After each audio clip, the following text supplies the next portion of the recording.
Are you ready to declutter your Apple Wallet by deleting your Apple Cash Card? In this quick tutorial, I'll guide you through the steps to remove your Apple Cash Card effortlessly.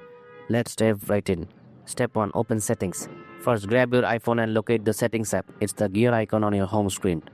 Step 2. Access Wallet and Apple Pay. Once you're in Settings, scroll down until you find Wallet and Apple Pay. Tap on it to open the payment option.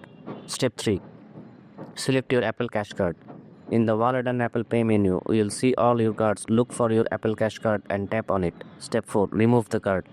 At the bottom of the screen, you'll find an option that says Remove Card. Tap this option, you'll receive a prompt confirming that removing this card will also erase its transaction history. If you're sure, go ahead and tap Remove. Step 5. Confirmation. You should see a confirmation message indicating that your Apple Cash Card has been successfully deleted.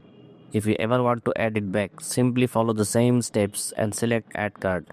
Conclusion. And there you have it. You have successfully removed your Apple Cash Card from your iPhone. This simple process can help keep your payment options organized and tailored to your needs. If you found this tutorial helpful, don't forget to like and subscribe for more tech tips. Thanks for watching, and I'll see you next time.